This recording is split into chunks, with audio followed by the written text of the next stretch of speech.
A lot of us think we know everything about the internet, but that's not quite the case. We might all know how to use search engines to find different websites, but the truth is that these search engines barely scratch the surface when you compare their results to just how many websites there are on the internet. Trust us, there's a lot. Stick around until the end to have your eyes open to some of the most messed up things about the other side of the internet.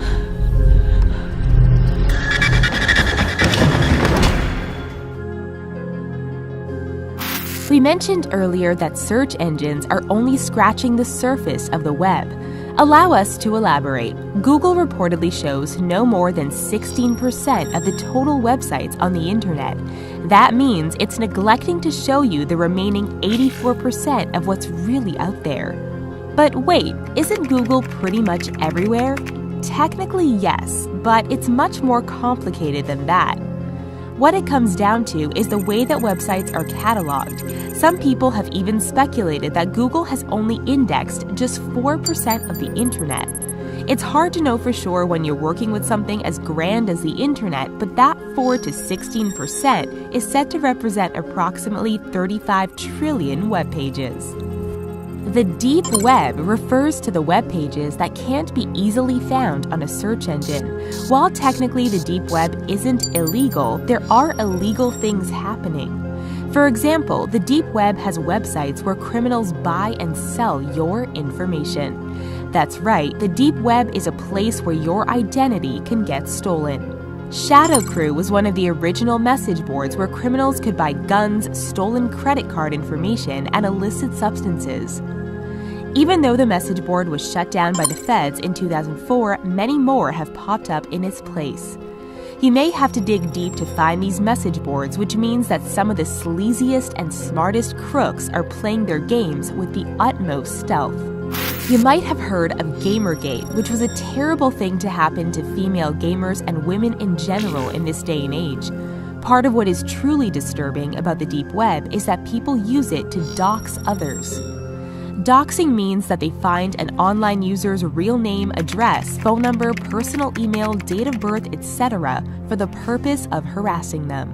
The Baphomet subboard on 8chan was notoriously known for doxing and posting private information so that users could instigate attacks. Carnegie Mellon University produced quite an interesting paper about anonymous online trading, aka what the dark side of the deep web is all about. They specifically studied how this market boomed in business after Silk Road, an online anonymous marketplace, was shut down. What is truly scary is that one of the most popular products being traded is poison. The poison market is becoming increasingly popular, so if you have enemies, you might want to make friends with them, or at least extend the olive branch. Undercover agents are slowly cracking down on this market, but it's going to take time before it's gone completely. Because you're probably curious, you might be wondering just how much personal information can cost. Well, we're going to tell you something really scary. It's very cheap.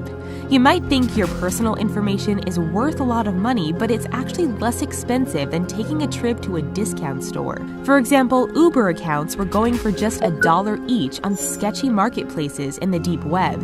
Even credit reports aren't going for a hefty cost. Getting records from the credit pair Experian and TransUnion can go for as low as $1.50. So your personal information isn't as priceless as you might think. Since we know there's a lot of trading going on with personal information like Uber and credit accounts, it all has to be stored somewhere. The biggest question is, how does the deep web have deep pockets of data storage? Well, back in 2001, the University of California at Berkeley did a study, and it looks like the deep web has about 7.5 petabytes of data. 1 petabyte equals to about 1 million gigabytes, so that is a lot of data storage happening. A 2014 study put that number at 1 million exabytes, which is equal to 1 billion petabytes. We can only imagine that the amount has increased significantly since then. We know there's a lot of trading and purchasing of illegal things happening in the dark corners of the deep web, but how are people paying for these things? It's not like they can use a traceable credit card. PayPal wouldn't work either. It's not like people are mailing cash to an anonymous address. Ladies and gentlemen, this is where the infamous Bitcoin comes in. Granted, it's not the only way to pay, but it is one of the numerous different types of cryptocurrencies out there. Cryptocurrency is an alternative to digital currency, and it's a lot more secure, meaning people can't hack into it to find your identity. Most of us know that people are using the deep web for more than just buying products. They are also looking for specific services. We're not talking about random ads for companionship that you might see on Craigslist. The services we're talking about are being done by groups like the Mafia, or so we think. For one, it looks ridiculously easy to hire a hitman on the deep web. For a while, there was quite the scam going on. A group called the Vesa Mafia was basically taking people's money but then not delivering on their life-ending services. And it's not like the users could report such fraud to the police either. Because the deep web gives a person a way to browse somewhat anonymously, their activities are difficult to track. This goes back to that whole thing about a website being indexed and all, which opens the door for quite the number of illegal activities. But one of the most terrifying and disturbing things out there is the adult entertainment industry and how it involves those under 18. In the dark, deep web, people seem to get away with it. However, one of the most famous hacker groups, Anonymous, stepped in to help with this issue.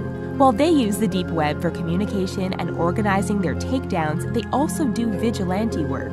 In February 2017, they took down about 20% of the dark web, targeting sites that involved underage children. Another scary and disturbing thing that is happening on the deep web is the fact that terrorist groups are able to publish propaganda and organize their efforts. Since the deep web gives people a certain level of anonymity, it has become a popular tool. This is how a lot of organizations are able to recruit their people overseas, and why you sometimes see teens and young adults running away to join groups like ISIS.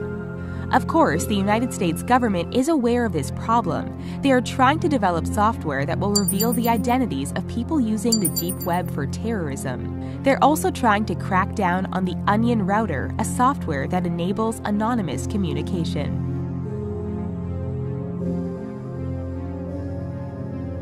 If you're feeling a tad anxious about any sort of global apocalypse or living in a war-torn country, you might be familiar with prepper groups online. These guys can be a bit intense, but they'll have the last laugh if the government ever collapses and we're doomed to restructure society. The deep web has its share of prepper groups, and they can be even more intense than what you can find on the surface web. Not all preppers or survivalists are the same type of guy who has a bunker and 10 years worth of rations in their basement. But if you want to feel a bit disturbed, the preppers of the deep web have some crazy plans to make it, no matter who goes down in the process. We've been talking about a lot of product that's being bought and sold on the deep web. While we've been talking about tangible product, we haven't discussed the most disturbing product of all: humans. Human trafficking is a growing concern all over the world. When people disappear without a trace, human trafficking is always a factor. How exactly this happens is unknown, but there's more information being revealed each day linking trafficking to the deep web. From organizing kidnappings to selling people online, the deep web has opened up that opportunity for dealers, and it's very disturbing. We're now about to dive into truly one of the most terrifying things about the deep web. As it turns out, about 80% of users on the dark side of the deep web are looking up material that involves harming children. We're not going to go into specifics because even some things can disturb the richest. This is also related to the human trafficking part we just discussed, but this takes the terror to a whole new level. One of the most rumored and popular videos, Dafu Love, involves babies, but not in the cute way. This video is apparently floating somewhere in the dark deep web, and some people have reportedly even lost their minds while watching it. Since all of these purchases of various illegal things are happening in the deep web each day, just how much money is actually being generated? Well, the numbers may surprise you as well as make you question your career choice. Apparently, the biggest dark web markets make an average of $500,000 a day. Some dealers even reportedly make $1 million a day.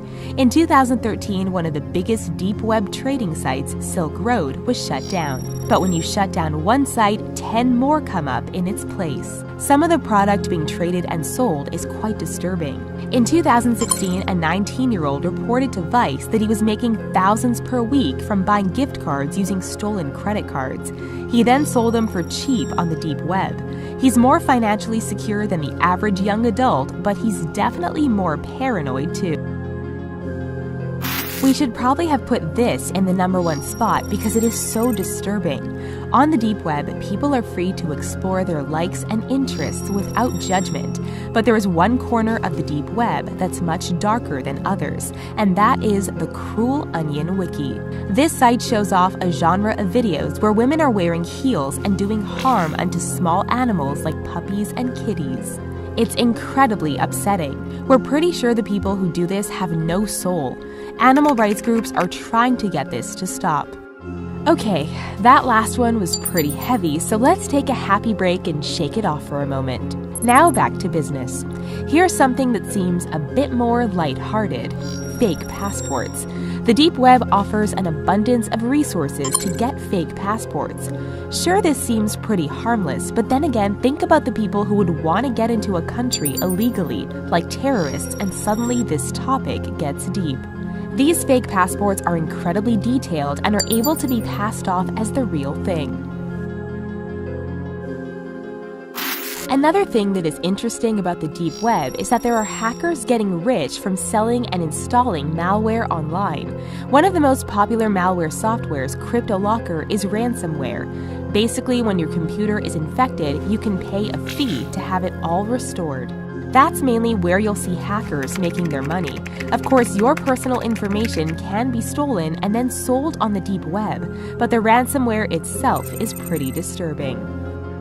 You're going to need your tinfoil hat for this next one. We can assume that funding for the Onion router that we mentioned earlier, aka Tor, comes from deep web users. But interestingly enough, there are articles out there claiming that the government themselves are funding Tor. In 2013, The Guardian reported that Tor received $1.8 million from the US government through third parties, all while the NSA was trying to take it down at the same time. If the deep web has so much illegal activity happening, then why is our country's government essentially giving them money? It's been made clear that identity theft is a growing problem, and it seems to all be happening on the deep web. Not only is an adult's personal information not safe, but it seems like a baby's personal info is vulnerable too. That's right, a freshly made social security number for your newborn could be up for grabs. Kids are becoming more vulnerable to identity theft than ever before. In December 2018, over 500,000 current and former students in the San Diego Unified School District had their information compromised or stolen. Keep an eye on the deep web for their info. At least that's our guess of where it went. Finally, and this is probably the biggest no-brainer in the world, but we have to mention it, you can buy weapons illegally on the deep web. While some dealers won't sell unless you're licensed, there's always someone out there who will take the risk. This fact is probably one of the biggest counter-arguments used in the gun control debate. It's also terrifying to think about. People can use the deep web to access some of the most secretive marketplaces and be able to buy something that can be used to do harm unto others. And it's not just terrorists doing this. Even your next-door neighbors could be guilty of illegally purchasing a firearm online.